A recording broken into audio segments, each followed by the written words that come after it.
Do you believe that GameStop is a new type of revolution, or is this just folks like myself and other internet commentators hyping it beyond belief?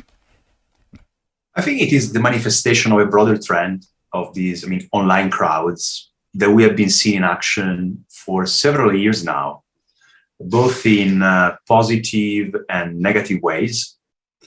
Ranging from like 2011, Occupy Wall Street, people using Twitter to gather people online and then do action offline, to the populist right, Trumpistas, Gamergate, and all the confrontations happening online, people trolling, big flames, big attacks, playing an important role in the propaganda machine of the right.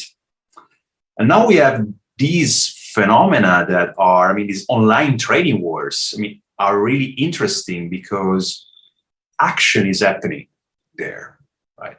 It's online action, but it's still a form of action.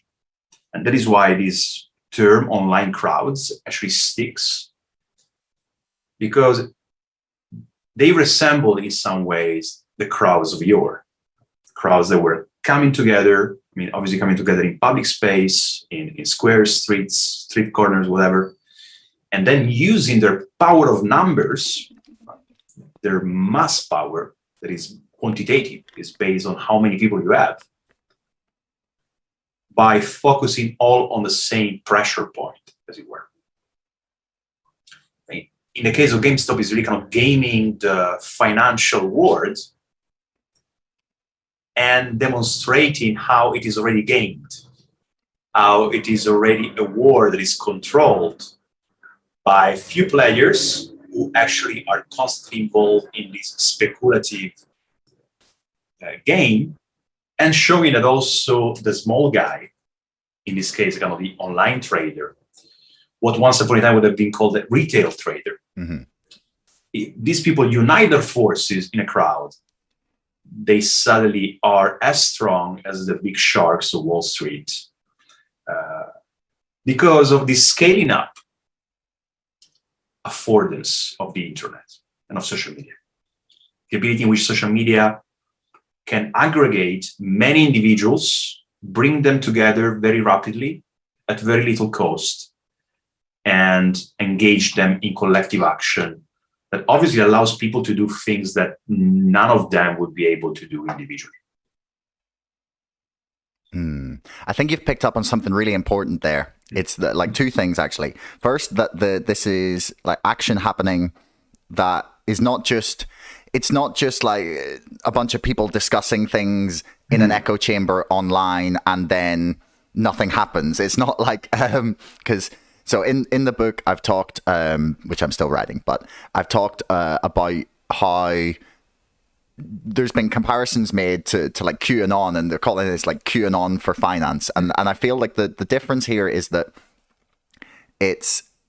there's like quantifiable effects happening in the real world from what's going on in the financial world, basically. And do you think this is the first example of this happening on such a large scale, or would you perhaps go back the whole way to like the Arab Spring when Twitter was being used? I think really the model in a way is anonymous, is hacking, mass hacking, right? When people, you remember, like in the noughties and early 2010s, especially, people were asked to like download software and then attack a certain target, or people were using zombie networks of computers to do much the same thing. So in a way, that was the first time that you could see that people coming together and acting together could do things that were not just communication as we normally understand it. And with this idea of the internet is a space for convos, for conversations, people exchanging views, people saying things, but that it was something, again, about action. Then I'd say more generally, also communication is always action, in a sense that, for example, shitstorms happening online, people rushing or piling on the accounts of Manchin and Cinema I mean, all these forms of activism that have been often described as collectivism, they also are consequential.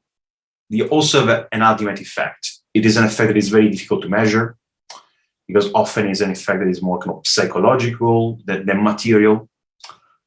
But psychological phenomena ultimately have a material precipitation. I mean, in social movements, like raising awareness is usually the first step towards actually bringing people together, assembling people together.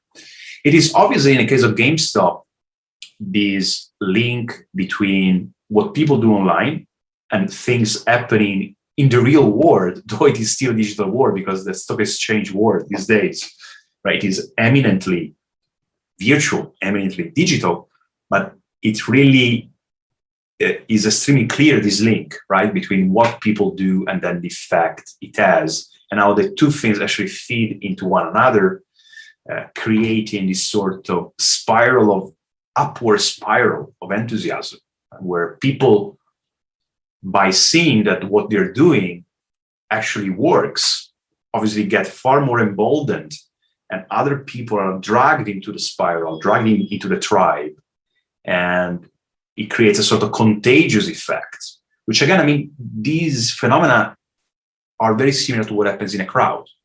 That is why actually the term online crowd sticks, because very much like a crowd, a contentious crowd works in the same ways. People start doing things, but for example, pushing against the police line. If they're succeeding, some bystanders may get enthused and mimic them. They may join the crowd. People start doing things that they would never do alone because they're afraid of doing things alone. So it's almost like a video game, but a real life video game in a way, right? In the sense that you're shooting against the target, and the target falls, and you say, "Wow! I mean, I've done something." Which is this gulf between decision and action, but also between action and results, which often in real life is extremely frustrating. Like for academics, for example, like academics like me, like we write papers, then we send the paper to a journal, and then 3 months after, finally, the journal comes back, usually says, "No, we don't want it." And that is extremely frustrating and actually discouraging.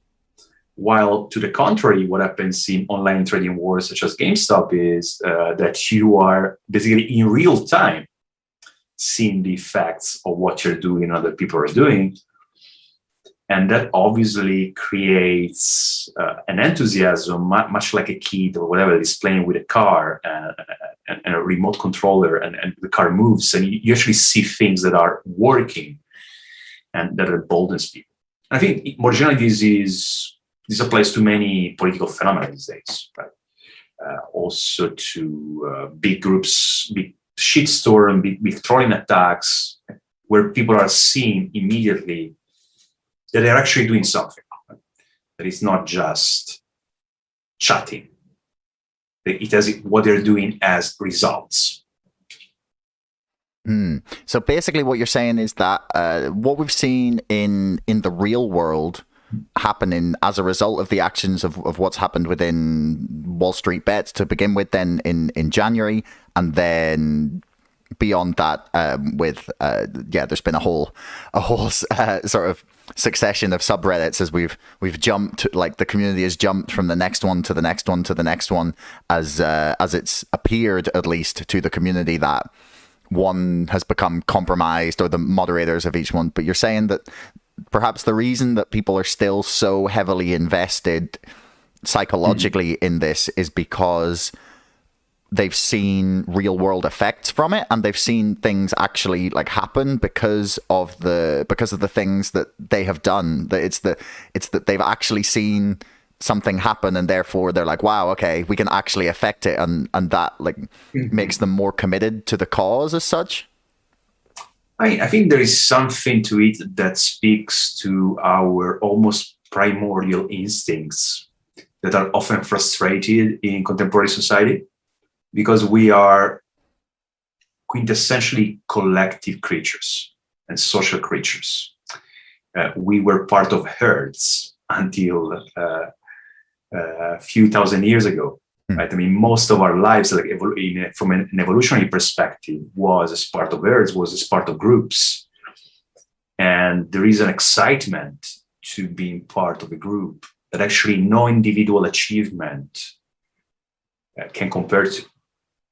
So when people are yearning for these occasions to do things together, which in contemporary society, more so because of pandemic restrictions, are very hard to find these days.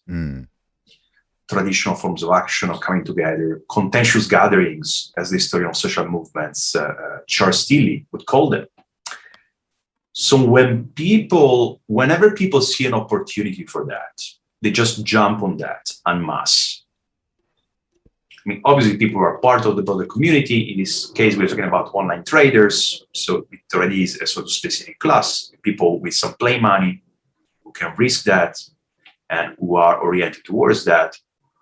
But it really speaks to an imbalance between supply and demand, in a way, in collective action, in the sense that I really think these days there's so much demand that is not satisfied, because there's so very few occasions where people can get this almost tribal experience, right, of becoming part of something bigger than themselves. And it's something that is contagious to the point almost of being addictive once you become part of these groups and once you see that you're doing things together. Yeah, that's quite a real talk. I mean, so they've had Reddit have been releasing like their like for all their users for this year, in a similar way to Spotify do, actually, like what the top subreddits were and how much time you spent on them. And I saw there was a thread on Twitter where people were screenshotting like how long they'd spent on the GameStop related subreddits, and some of them were like hundreds and hundreds of hours of this year, and like mine included. So I'm guilty as well. I mean, mine wasn't anywhere near as high as some people. So, but this idea actually that you mentioned there about demand for collective action and a lack of supply of it is so real. I mean, I think, and maybe you can speak a little bit about this, but one thing that struck me about the movement is that maybe it began with a lot of sort of professional traders, but very quickly it's become clear to me, at least, that this is not a group of people who own other stocks. Like they own one stock, and that's GameStop. Maybe like the movie stock, but like it's for most people is just GameStop. That's all they have, and I think that's very real. Actually, what you're talking about is that they have become increasingly frustrated at our inability of the people as such to make change in our society. Thanks for making it all the way to the end of the video. Don't forget to like, share, subscribe, and leave a comment for us in the comments below. Let me know what you thought and if you'd like to see more of this from the show. Thank you, and we'll see you again next time.